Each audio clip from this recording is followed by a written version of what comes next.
The walls, lights from the rented DJ setup flashing across the crowded living room. Everyone's attention was fixed on Tyler Cole, spinning and laughing in the center, showing off moves he'd clearly rehearsed for weeks. "Go, Tyler!" "Go, Tyler!" Brittany Miles, my cousin, chanted, clapping like she was his biggest fan.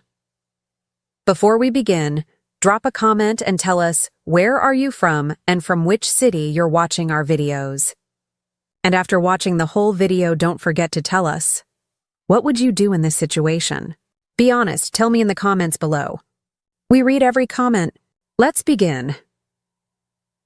I stood in the kitchen, wrist deep in soap suds, scrubbing plates that had been left behind by the very people cheering for him. The smell of barbecue grease and sticky soda clung to my skin, my hands raw from the scalding water. Deborah, my mother, leaned in the doorway, her arms crossed, a smirk on her lips. "Keep going, Madison. You've got at least 2 more trays in the sink," the laughter from the living room carried in, sharp as glass. Brittany's voice rose again, mocking. "Hey, Madison, maybe after the dishes you can come sweep the dance floor." Tyler might slip on all his talent. The crowd howled with laughter. My brother basked in the spotlight, nodding and spinning like the golden child he'd always been. My cheeks burned. I kept my head down, staring at the dirty water, swallowing the lump in my throat. I wanted to scream.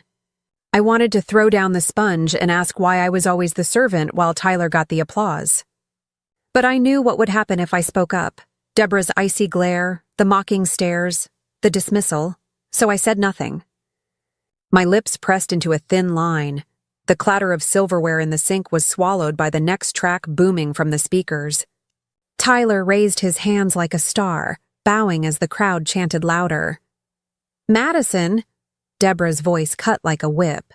"Don't just stand there daydreaming. Those glasses aren't going to scrub themselves," I muttered.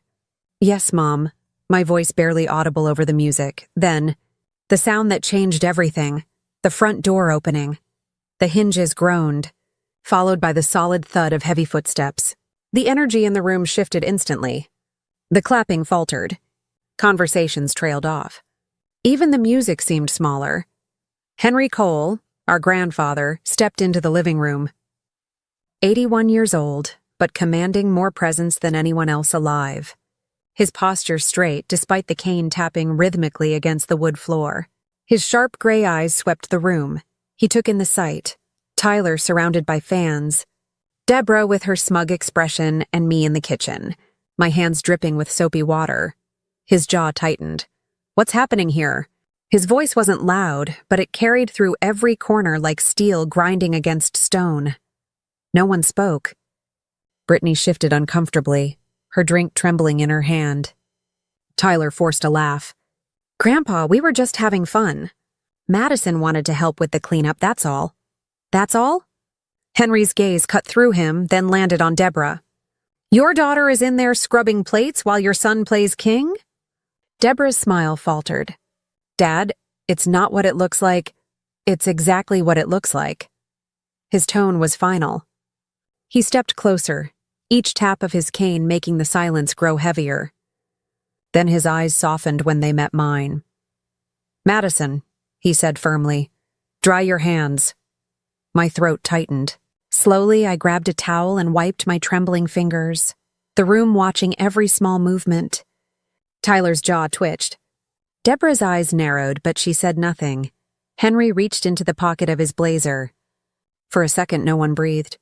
Then the glint of metal appeared in his hand, a set of heavy keys, polished and unmistakably important. He walked right up to me, ignoring the stares, and pressed the keys into my palm. His hand closed firmly around mine. "This house," Henry said, his voice ringing with authority, "belongs to Madison. Starting tonight, every single one of you answers to her." The silence that followed was deafening. The music still played faintly in the background, but no one moved, no one spoke.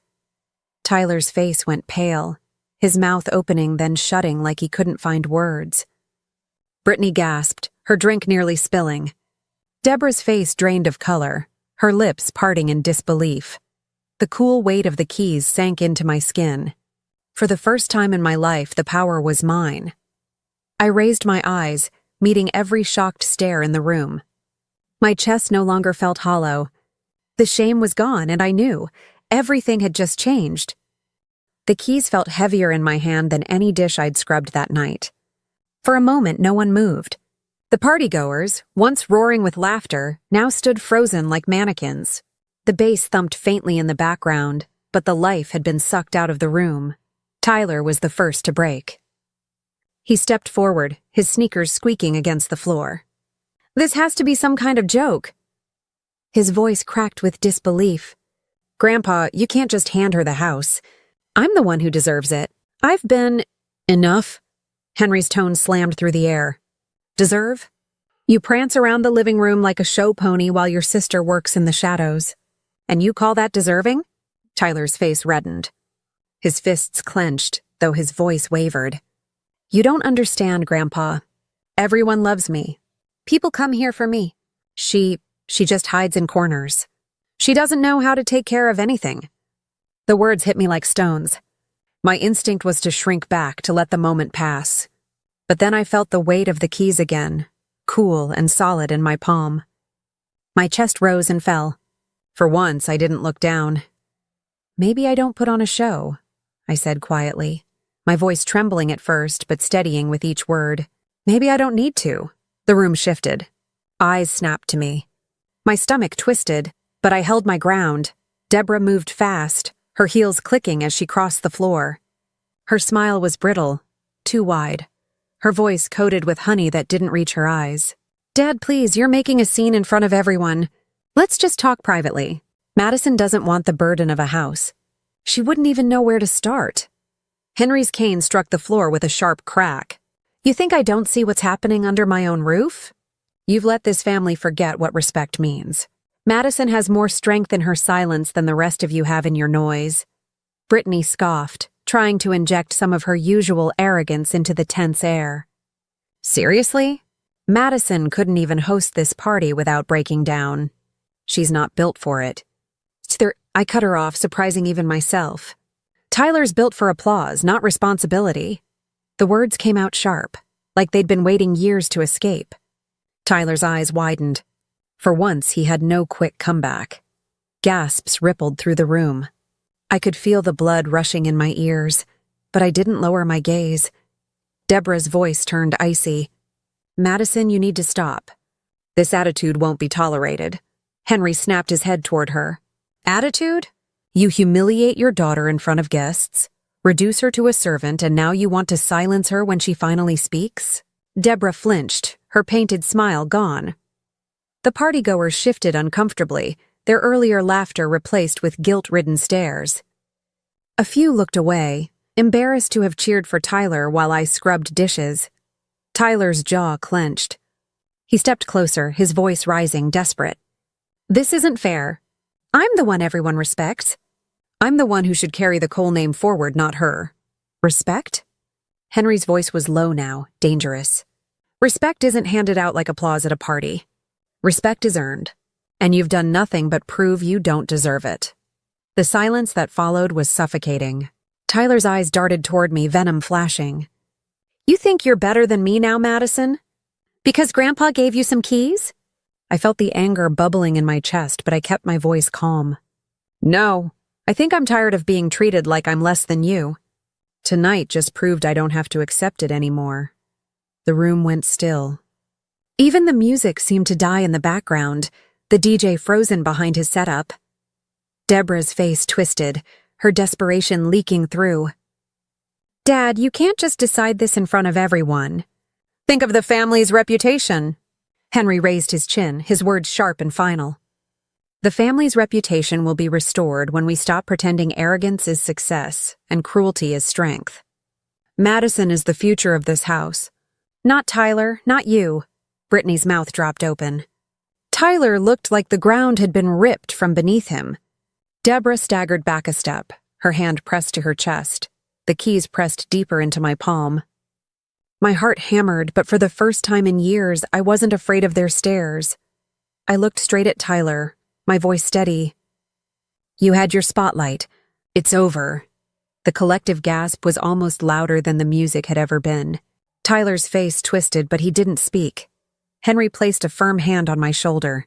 "Madison, this is your house now.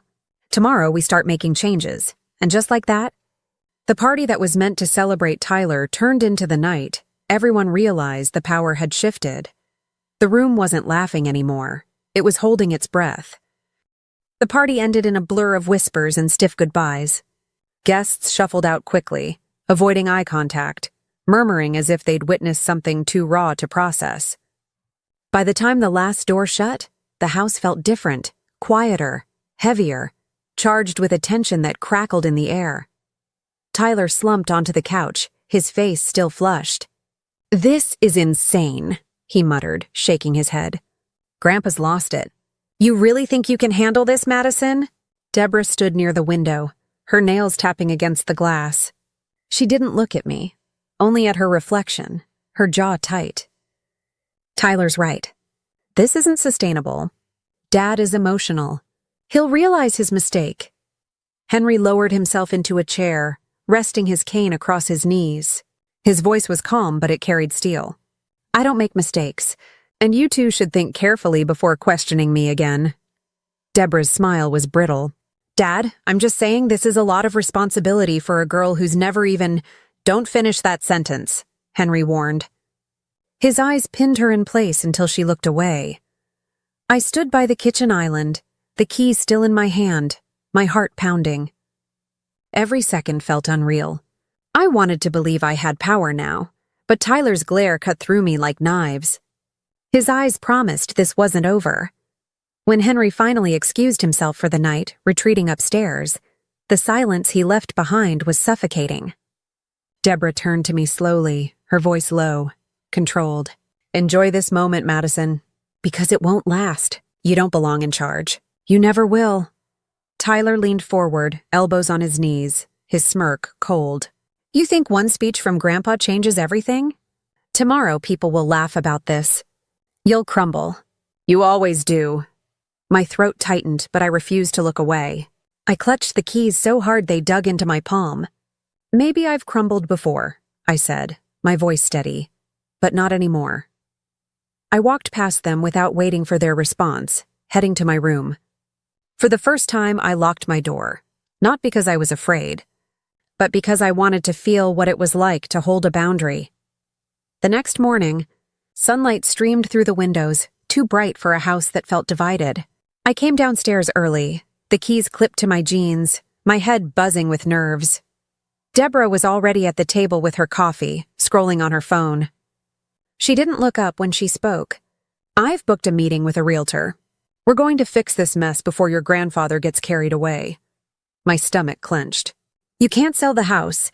It's not yours anymore." She finally looked at me, her smile sharp. "Sweetheart, you really think a piece of paper makes you stronger than me? I've run this home for years. You don't even know what bills are due." Before I could answer, Henry entered, cane tapping, his expression hard. "Deborah, cancel that meeting, today." Her face froze, the color draining. "Dad, don't argue with me. The deed has already been transferred. This house is Madison's. You will respect it, or you can leave." Tyler came bounding down the stairs, his voice rising. "This is ridiculous. You can't just hand everything to her. She doesn't deserve it." Henry's gaze was unwavering. "Deserve? Madison has carried the weight of this family quietly for years while you basked in praise. If you don't like my decision, Tyler, there's the door." Tyler's face twisted, but he didn't move. He looked at me instead, his glare burning. "Don't get comfortable. You won't last a week." My chest tightened, but I forced myself to meet his eyes. "We'll see." The day dragged, tension lurking in every corner. Brittany texted me, her message dripping with sarcasm. "So, queen of the house now. Hope you know how to scrub more than dishes." I almost deleted it without replying, but instead I typed back, "Funny. I don't remember you being invited back." Hitting send felt like stepping into a new version of myself. By evening, Deborah and Tyler had huddled in the den, whispering in low tones. I passed by once, catching fragments. Lawyer, challenge, Grandpa's mind isn't stable. My stomach dropped. but I kept walking. Later, as I sat on the porch, Henry joined me, lowering himself into the rocking chair beside mine. He didn't speak at first, just rocked slowly, watching the sun dip behind the trees. Finally, he said, "They'll fight you.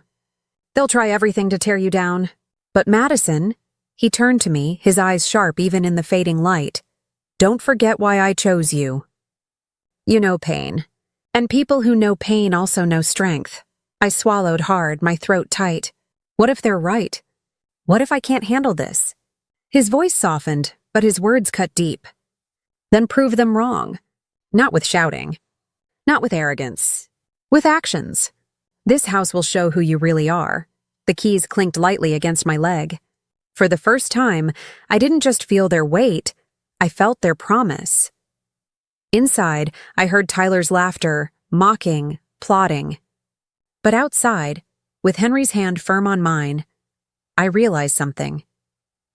This wasn't just about a house.